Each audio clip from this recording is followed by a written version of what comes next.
All right. Well, you ready to get started? Let's do this. It's All right. been a while. Yeah, it's been a while. What's a podcast again? I'm just gonna Google it. What is a podcast? This is funny. We go weeks without doing the show, and then when we get on, there's always at least one or two things that we do wrong, and it ends up being hilarious. I know, right? Podcast, noun, a digital audio file made available on the internet for downloading to a computer or mobile device, typically available as a series, new installments of which can be received by subscribers automatically. Verb, make a digital audio file available as a podcast. So I think we all learned something new today. All right, let's get this show on the road. Here we go. In 3, back to the old grindstone. 2, this is going to be rough. 1.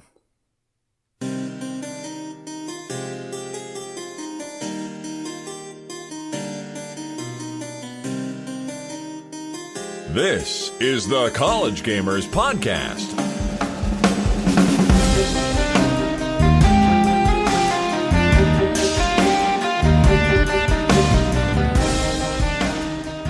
Hello, everyone. Welcome to the College Gamers Podcast. Welcome if you're new to the show. If not, welcome back. It's been it feels like it has been an eternity since we've done this podcast. I was gone for 2 weeks. I drove out to Utah for Nerdtacular, a podcasting convention, and it was really cool to meet everyone. But yeah, I am joined today by my good friend Adam. Hello, Adam. Hello, Mike. How are you? It has been forever since we spoke. It's nice to know that Louisiana hasn't sunk into the ocean while I was gone. And then you got your phone back. Yeah, 3 days before the trip, my Nexus 5X went into a shit mode, and it wouldn't boot unless I put it in the fridge. So I can't carry ice with me all the way to Utah. So there was a whole big hubbub. I had a replacement phone delivered to the resort we were at. It was it was a mess. It was an absolute mess. But yeah, the convention was kind of amazing. I got to meet a lot of the podcasters I look up to. And they all signed the mixer that we are recording on, including Scott Fletcher, who does our voice work, at the beginning and in the segments. Oh, did he really? Yeah, so he was there. He also signed my mixer. So also, cool. I had Scott Johnson sign my boob. What? Yeah, there's a picture on my. Pretty sure I tweeted it out as well. If you follow me on Twitter at BlueCows with a Z, BLUECOWZ. I'm checking that right now. Yeah, you check that out. Get a nice old picture of my nipple there. Enjoy it. Print it out. Put it above the fireplace for the whole family to enjoy. But it was an amazing experience, especially because we drove all the way to Utah, the 26 hours. Why would you do that to yourself? Because we wanted to make an event of it, so we drove up. We were on a rush up on the way up there, so we went to hotels. But on the way back, we actually camped. And that was incredible because we got to camp in Colorado in the San Juan National Forest. That was beautiful.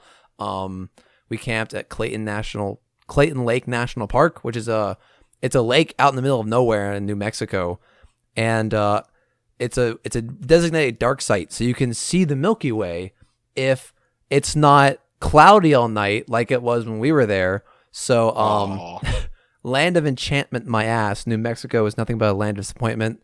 JK, fun fact, on August 21st, there is a total solar eclipse that North America gets to witness, and unfortunately, we here in Louisiana won't get the full thing, but we'll at least see it. The full thing will be a little further north of us. Yeah, it's, I heard about that. If we want to see the full thing, we have to drive 5 hours or something to the east. Which isn't bad, because usually a full solar eclipse isn't in our area of North America. Yeah, that's pretty cool. But yeah, hey, you want to talk about video games? Yes, but first I can confirm, listeners, on his Twitter, Scott Johnson did in fact sign right above his nipple. It was great. It was a dream come true to have my boob signed by Scott Johnson. It was great. Oh wait, that's not it. Oh, that's the intro again. All right, let's do this again. And now for the news. It's amazing what 2 weeks will do. Will do to you. But So that's why I said we were gonna screw something up. exactly. Let's start off this week talking about Hello Neighbor. Again, we saw E3 maybe a year or two ago, or maybe it was at Gamescom, but it's been on our radar. It is the game where you are trying to break into your neighbor's house. Oh, I remember this. Because he's creepy.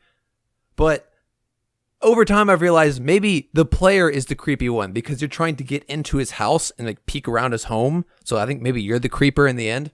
But it is going to release on August 29th.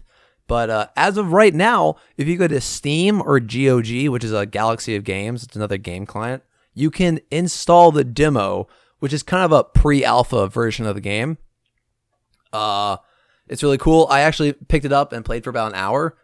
It was a lot of fun. Just from the pre-alpha I got to play.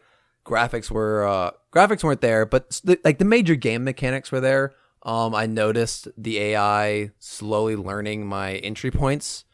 I think because it was a free demo, a lot of the game was locked away.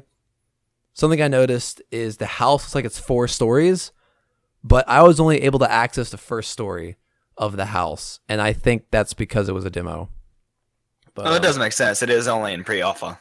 Exactly. Well, the demo is in pre-alpha. The game is actually in an alpha or beta state right now. Okay. But the demo is like a few versions back, which is like I think it's a common thing. So if you want access to the latest version of the alpha, you have to pre-purchase. And to be honest, from what I played of the demo, it felt repetitive, and for how excited I was about this game, I really think I'm going to hold off pre-purchasing it to see how it releases in the end. Okay. Because from what I played, the gameplay was kind of shallow, just like going in the same way. But again, it was demo, so my judgment is only, only the demo is worth. But there was a really interesting video about how the AI uses artificial intelligence to to track where the player is. So when the AI is hunting players, and this is a really cool video. They didn't really say any fancy words like machine learning or anything, but it's kind of the same concepts where the AI never actually knows until it finds you. It never actually knows where the player is. Okay. Instead, it learns from your past entries and your past routes and hiding places of probabilities of where you are and where you're going to be. And it uses that to place traps, to place cameras, to board up certain windows. And over time, it makes the game harder. So like an adaptive learning kind of software? Exactly. And I noticed that in the demo. So your very first run through the house is at its easiest point. The front door is wide open. I actually never found out where he was on my first run. He kind of snuck up behind me and grabbed me. But I learned, I realized over time, the back window I was using to escape, he boarded that up. The front door, he started closing it. I noticed, though, he liked to watch TV, and he eventually got to the point where he was patrolling outside, and he would just see me across the map. So I think they might need to nerf how far he can see. But anyway, it was a lot of fun. But from what I played the demo, I think I'm going to hold off pre-purchasing, and that's really kind of where I land on it. But it was fun, and I have high hopes that the end product will be this amazing, really cool game that learns from players. It's been really cool to see how the AI evolves over time. But that's about it. All right. Yeah, this is just the pre-alpha demo, so I mean, there's obviously a lot more to come with this game. Exactly. Hopefully the 3 other stories of his house will be unlocked, which, by the way, this guy has to be a millionaire because he has the largest house on the block. It is massive, but that's beside the point. All right. Dragon Ball, dude. That new Dragon Ball game's looking good. Unfortunately, this is not that one. They're all the same. Cough, cough, cough, cough, cough. So yeah, this is The new one's going to be Dragon Ball FighterZ. This is Dragon Ball Xenoverse 2, which has been out for about a year, I think. So what this is this version is finally going on to the Switch. It released about a year ago, almost a year. Released last October for PS4, Xbox One, and PC. And they still supported it. The Bandai Namco is the developer, and they supported it with the steady stream of content. Like, you support it's their most recent one, so they still support it.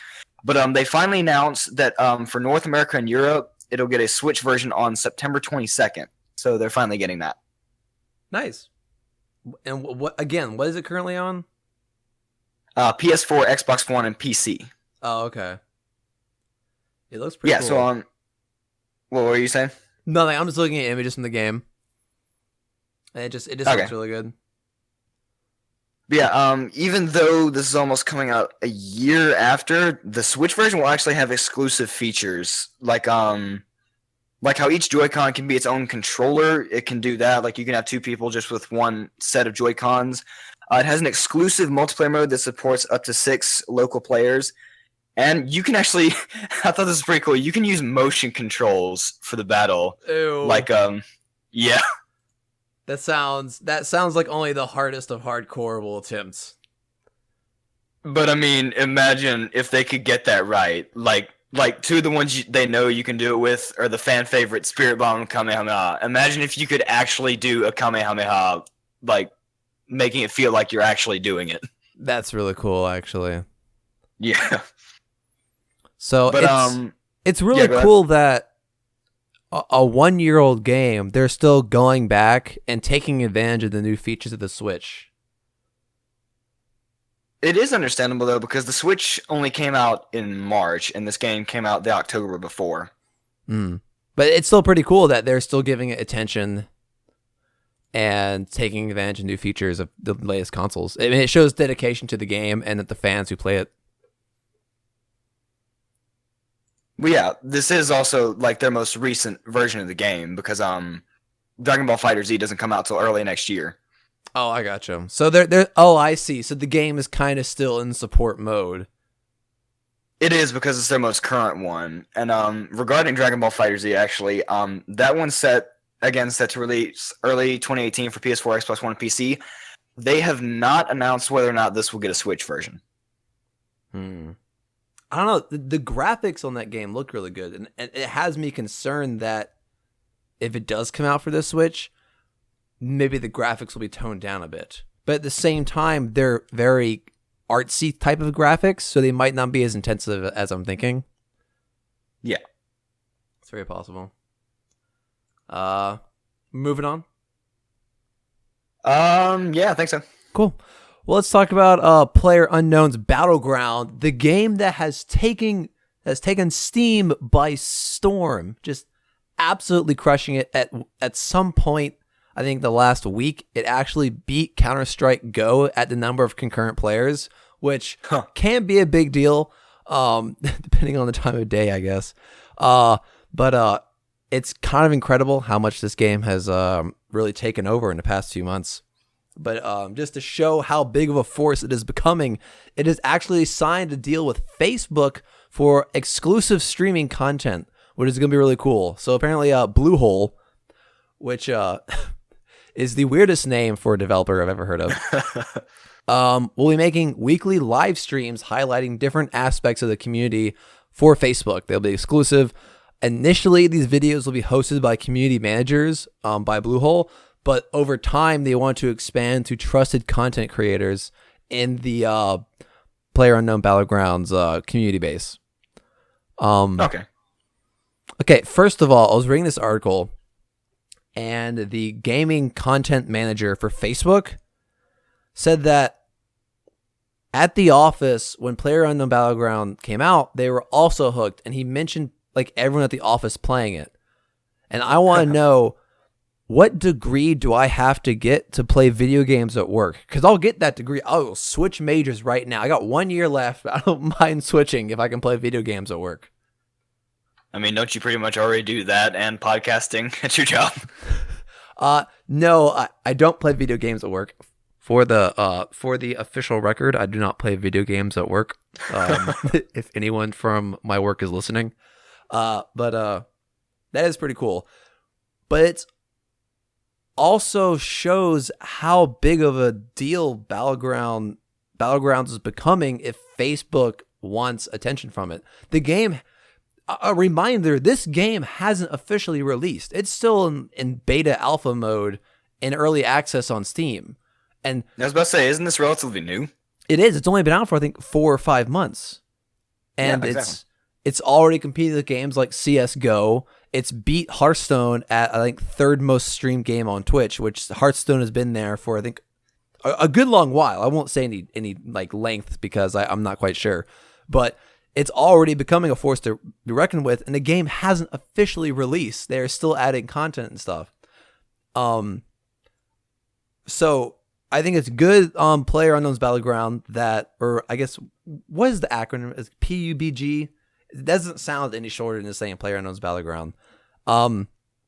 It shows that game is aiming for success. It has places it can go.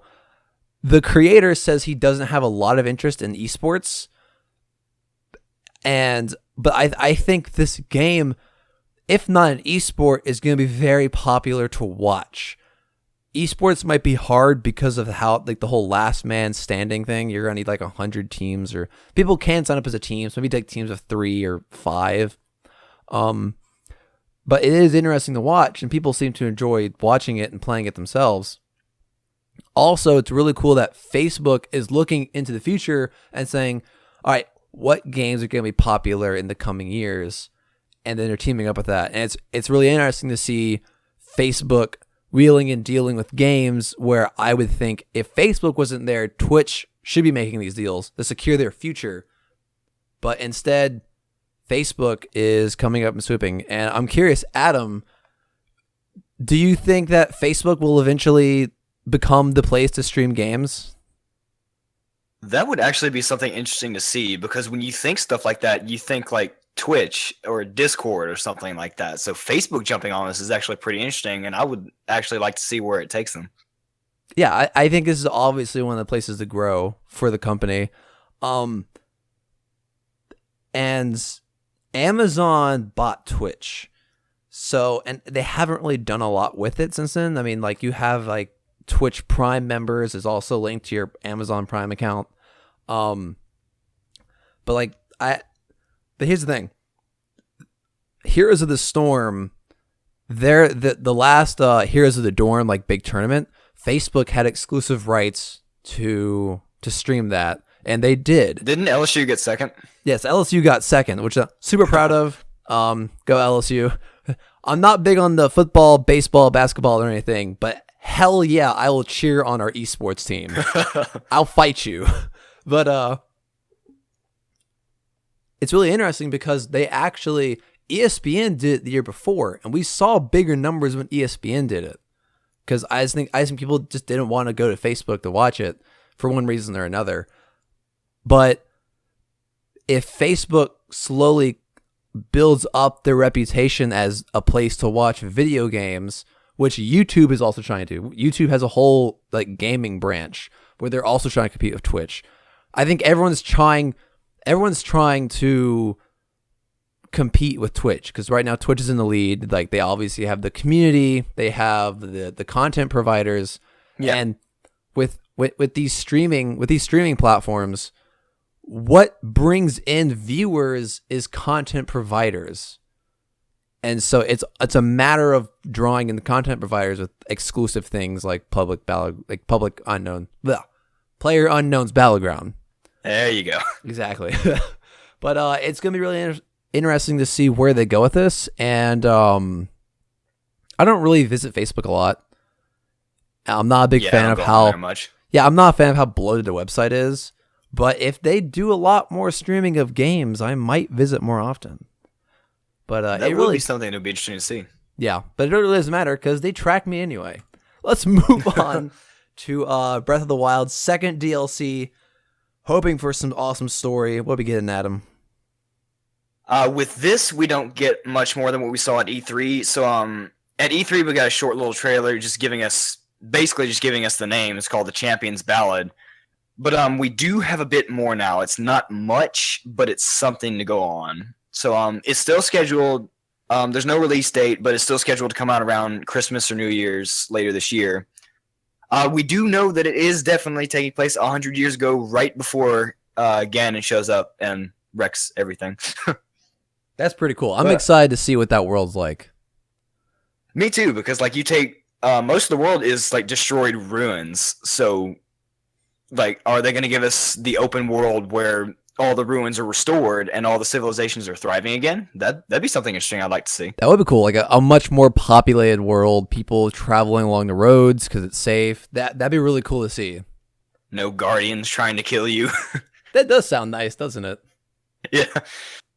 Let's see what would be great about that kind of world. I don't know if they'll do that. Is there won't be guardians, but there will still be like the other enemies trying to kill you, because you see in the cutscenes like enemies get stronger and they keep coming at you more and more as Ganon approaches. So there will by no means be a shortage of enemies. Oh, nice. That's cool. So yeah, but on Nintendo America's Twitter, they give it was about a 17-second video of development footage, and in it you see Zelda and Link riding together with I think a few others. And then you see Zelda in Gerudo Town talking with Urbosa, who is the Gerudo champion, and she's still alive and she's on the throne. So mild spoiler there, Urbosa is dead in the game. But this is 100 years ago where she's still alive. So obviously if she's still alive, that means 100 years ago. That's pretty cool. I'm excited. Do you think you're gonna play as Zelda, or do you think you get to play as one of the? Because there's Zelda, not Zelda. There's Zelda. There's Link. And then there are 4 champions, right? I believe the Legend of Zelda series producer, I'm not sure how to say this, Eiji Aonuma, I probably said that wrong. I believe he's confirmed that you do play as Link, as well as this DLC will bring story snippets, which means more cutscenes probably, Link's lobster shirt from Wind Waker, Nice. a new dungeon, and a new story. Awesome. But I was wondering if I hope you get to fight alongside the other champions. I believe that will be the case. That'd be pretty cool to see, like to explore those characters, their personalities. What was their role in Ganon's like eventual takeover? They are the 4 champions pilot the divine beasts, and the divine beasts support Link in fighting Ganon. I gotcha. But are they still in the divine beasts? Like, how do they? It's not just a machine they jump into and pilot like a car, right? Not particularly. They do control it, and they do control its actions, but I mean, it's not like copy paste like a car. Oh, okay. No, I gotcha. So I don't know. It'd be really cool to see them outside the divine beasts, see how they fight. It was really cool to explore those characters. Yeah, there's not really much to speculate on right now because this is really all we get. There's not really many details on it. Like, we just have to wait for more content to come out and give it more time. I gotcha. Sounds pretty cool. Are you excited? Of course. Are you hoping completing the DLCs will give you 100%? That 100%, like, DLCs has nothing to do with 100%. It has to do with for what the game considers 100%, it's Korok seeds, shrines, divine beasts, and locations. So I have no idea what I was missing in normal mode, but I'll talk about more with that in what you're playing. Sounds good. All right, let's move on to our last piece of news. Gonna keep it short because we're kind of midweek, so I figured we'd do a full episode this coming weekend. Hopefully Taff will be able to join us. But our last piece of news this week is that Overwatch finally got Doomfist. Jesus. Crispy crackers. Are you excited about this? We finally got them. It's been so long of just being constantly teased. We thought Orisa a few months back was going to be Doomfist. It wasn't. But he's finally added. He's not in the game officially. He's currently in the PTR. He's the 25th hero to Overwatch. And I had some time to jump in and play him, actually. I spent about an hour hopping around, his big cannon fist. It was pretty cool. There's a rundown of his abilities. He has a hand cannon, which is kind of like, it was weird. It was like each knuckle is a shotgun, and they all have one shot. Okay. So he fires each knuckle, And what happens is these recharge over time. So you can do a quick burst of 4. And if you continue to hold it down, you have to kind of wait for it to recharge. So it's really slow at that point.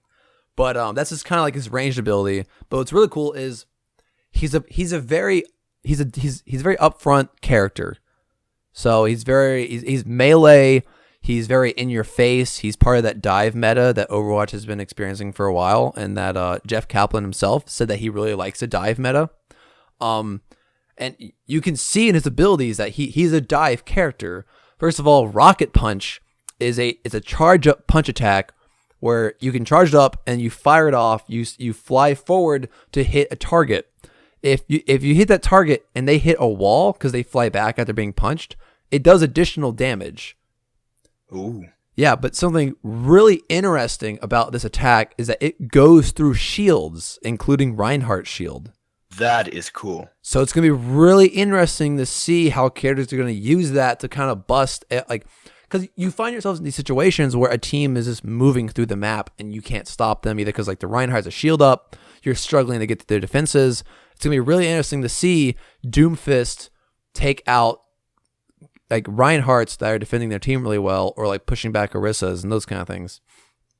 Rising That's uppercut. Gonna be interesting to see because it looks like he can shatter through defenses. Yes, and it's going to be really cool to see how the meta changes because of this. Rising uppercut knocks both you and your target into the air, and then the seismic slam while in the air. He has a reticle on the ground and kind of a cone in front of him where he can slam down and not really stun, but do a little bit of damage to enemies. It's a very short stun. Jeff Kaplan in the developer video hesitated to call it a stun. So it's going to be really interesting to see what that is. And then he has a passive called the Best Defense. It is whenever you do damage with the gauntlet, it gives you a shield. And you can build up this shield over time, but it does decay over time as well. And this passive is what really makes him a dive hero, is where he can kind of dive into two or three enemies. He can't take down a team of 6 people, but he can take on 2 or 3 and survive if you know how to play him right and use his abilities wisely. And this shield, he's like a dive in there tank.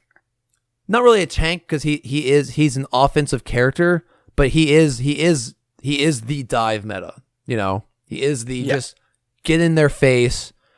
The group of enemies, no problem. But this passive is what really gives him survivability. Then his ultimate is Meteor Strike, which looks like so much fun. I got to use it in the test range, but I never actually got to use it in the real game because I didn't have time to build it up. But Doomfist jumps into the air and puts a giant circle on the ground, and you can move it around and aim and then slam down on people. That sounds really cool, actually. Yeah, it's the animation of dropping a nuke in StarCraft? Yes. It's very similar to that. Okay. Yeah, it's really cool, and I'm excited to really use that in a real game. But that's Doomfist, and he's a lot of fun. He feels a lot like Genji, the way he moves, the way he's very in your face. I think he's a bit more melee than Genji, just because of how much of his abilities revolve around using the gauntlet, including that passive. You really want to use that passive to its maximum potential, because it's almost like Fist is in his name. You're right. It's almost like he's a melee character. But it's really cool. And his story is really cool because there's this whole thing called Talon, which is this organization that's against Overwatch. And he's part of the council that leads Talon. So it's going to be really cool to see where they go with that story. Okay. Yeah. So I'm excited to see where he goes with this character. It's pretty cool. All right. I decided I wish I could play it, but I don't have Overwatch. Oh, yeah, because you have a Mac. Sorry. It makes me sad. It's all right. It's all right. One day, you know what? One day we'll convert you over to PC. And then eventually Linux. But I figured this week we'll skip Midweek Madness because I've been gone for 2 weeks and I didn't feel like prepping anything. So let's talk about what games they're playing. What games are we playing? Couldn't have said it better myself, Scott Fletcher. Adam, you want to go first? You know what? You've been gone for longer. Let's let you go first. All right. Being on the road doesn't give you a lot of opportunities to play video games, but driving through New Mexico, Texas, Utah, this desert, for some reason, really made me want to play Fallout New Vegas. So I started a new character, and I'm like a few hours in, and I don't know why I'm playing this game back from 2010. Even when Fallout 4 is here, but my laptop can actually run New Vegas. But the game's still good. I don't know, it's because of all those deserts, and like I was near Las Vegas, and just the game's really good. But I don't know, really made me want to play it, but I've just been playing that, and it's been a lot of fun. I picked up a lot of games on the Steam sale. I'm not sure if I mentioned this last time. I picked up like Ori and the Blind Forest, Hollow Knight, Transistor, a lot of fun like indie games. And I actually started playing Ori and the Blind Forest. I'm only like about an hour in, not too long. But other than that, I didn't have a lot of time to play stuff just because of travel and such. Understandable. Yeah. What have you been playing? You've been sitting around 2 weeks doing absolutely nothing. I've only really played 2 games, Smash Bros. And Zelda, because one, the Zelda DLC came out, and I mean, of course. Oh, the first one came out? Yeah, DLC Pack 1 came out. Oh, I did not know that. How's that been? That has been both great, but also, yeah. Okay. All right. What I mean by that is, in a sense, it's not really what makes having to buy the expansion pass worth it. What do you mean? Because everything it gives you is basically stuff that could have already been in the game. Like the new armors, they're basically just collectibles. They're not really that hard to find. And the most useful ones are the Korok mask, which shakes when you're near Korok seeds, and Majora's mask, which if you wear it, it actually does do something. If you wear it, enemies don't really attack you. It's like you're not that far in the game. You wouldn't know who Kilton is, but there's a shop called Fang and Bone run by someone called Kilton. He sells these monster masks, like he sells Bokoblin mask, Leetzafull, Lionel, basically all the enemies. And if you wear that mask around that enemy, they won't attack you. That's essentially what Majora's mask does. That's cool. That is, but those two are really the only useful ones, because Midna's helmet, all it does is Guardian resist up, and there's already a bunch of things that do that and do it better, because you can't upgrade any of the new armors. Like, you can't go to a fairy fountain and upgrade them. And then the Phantom armor just has attack up, but again, there's other armor that does that better. And Tingle's outfit's just a collectible. It doesn't even have an added bonus. I gotcha. But yeah, but like talking things that could have already been in the game, this expansion, this DLC also included hard mode, right? Yes, that's one of the biggest disappointments, because yeah, I see why they did it, because this new hard mode starts you over from scratch. I've started playing it and still have a long way to go. It's so hard. Is it that much harder? Just I know they made all the enemies one level higher, but does it make that much of a difference? See, that I can deal with. The most difficult thing about it is enemies regenerate health. Oh crap, I forgot about that. If you don't attack them within a few seconds, they regenerate health at a fairly substantial rate. Like on the Great Plateau, and for most of the game until you get stronger, you essentially have to avoid all combat. Because, like, think of the Great Plateau. You get, like, a tree branch, which breaks as soon as you use it, and then, like, maybe a few clubs. So the weakest enemy up there has 72 HP. Your weapons only do, like, 2 or 4 HP, and they break really, really fast. So by the time they break, you don't have any weapons, and you can't do any more damage, and they regenerate all their health back. Oh crap! It sounds like a pacifist way is the way to beat the game. It is at first. You have to get smart about how to make sure you have a bunch of equipment and how to constantly do damage to your opponent. Because you want to prevent that healing timer from finishing, right? Yeah, you want to prevent them from getting any health back, because that could limit any kind of damage you do. Oh, and what's also scary about the Great Plateau is they put a silver Lionel up there, which is now the second highest Lionel. You will die if he spots you. Oh, really? He was not there before. Okay. Well, you have fun with that, Adam. It was interesting. I found it challenging enough with just normal mode. I died like 6 times. Yeah. But But I as cool I, as this all is, you can't get over the fact that they made you pay for a hard mode, and which is disgusting and nobody should ever make you do. that makes sense. I can understand where you're coming from. That should have been like a free thing to give out to players. Yeah.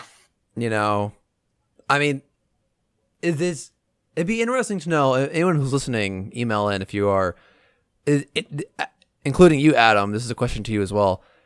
Do you know if anyone bought the DLC for the hard mode? That's not solely for the hard mode, but I mean, it comes included in it anyway. Because buying the expansion pass, you have to get the expansion pass to get the DLC. Like, you can't buy the two DLCs separate. It's expansion pass or nothing.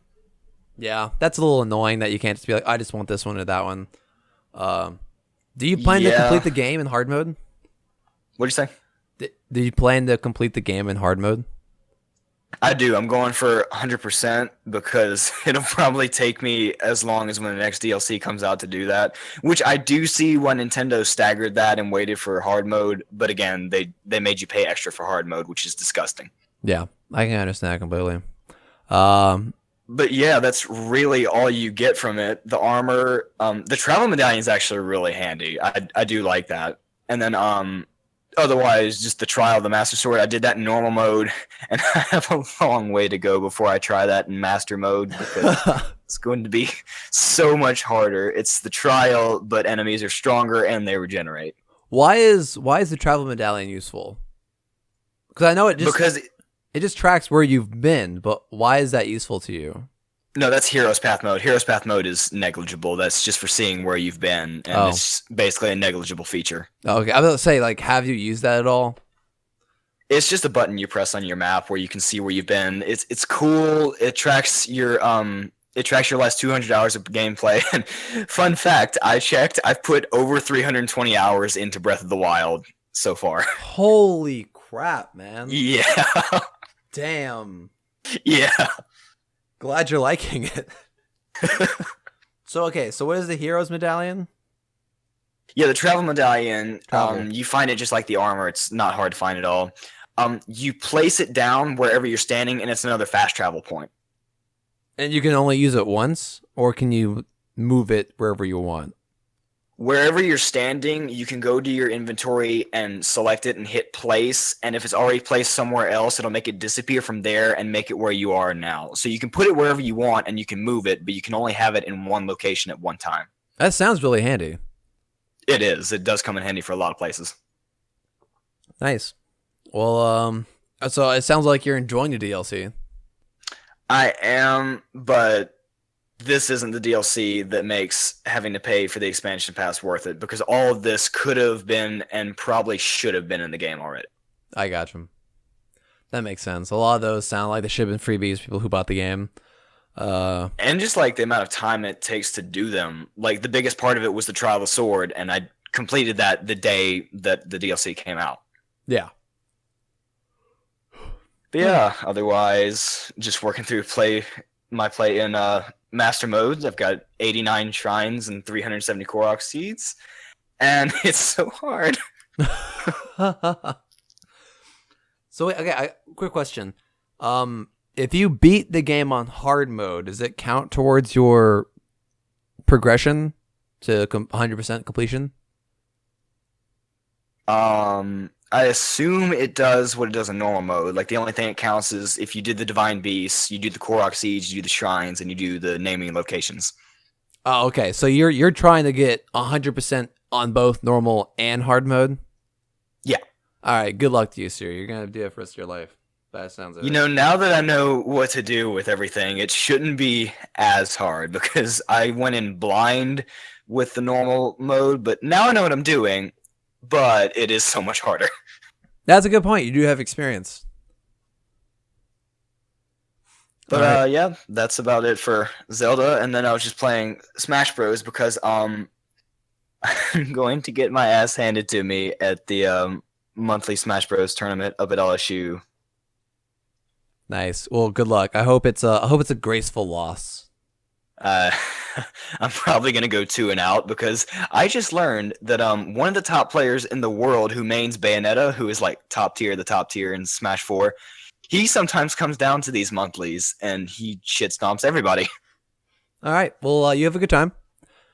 Tell him to listen to our podcast, and you should be good. All right. Yeah, I might need it. Yeah, for listeners who would want to go to this, it's called Lust. For more details, go to the what's called the Smash Club at LSU Facebook page. I know they do Melee and Smash 4, but they might do Project M. Don't quote me on that. But you do need, I believe, $4 for venue fee and $5 for every event that you're going into. Sounds like fun. Yep. All right. Well, is that it? I believe so. Cool. That sounds like a show. That means I have to wrap up the show. And how does that go again? Here we go. If you have any feedback about this here show or any questions or answers, you know what? Yeah, if you bought the DLC strictly for Hardmode, email us at collegegamersshow@gmail.com. You can find me on Twitter at BlueCows with the Z, BlueCowz. Taft's Twitter is TaftFaust8. And Adam, your Twitter is SmoothDoc5. Sounds good. You can find us on Facebook at the College Gamers Facebook page. While you're there, use our Discord link and join us on Discord. We got a nice little community going there. We're all talking, playing video games together. And you can find me on YouTube at Mike Gallant because Google Plus is stupid and I can't just have two separate names. I don't understand Google why. Just why. And that wraps up today's show. I hope y'all had a good time listening. And thank you for listening as well. And we'll catch y'all next time. We should be back on a regular show schedule after this episode. Hopefully with Taft back. Exactly. No more traveling allowed for anyone, okay? We're back to a regular schedule. All right. See, you say that, but then... and then we're all just going to go take a cruise down to Jamaica or something. Who knows? What's funny is I actually am doing that at New Year's. At New Year's? Okay, but you know what? It's not during the summer, so you're fine. You'll be good. During the summer, though, I am going on a beach trip. What? Not on the weekend. You're not allowed. All right. Thank y'all for listening, and we'll catch y'all next time. Bye-bye. Later. This has been a Blue Cow Radio production. Find more at bluecowradio.com.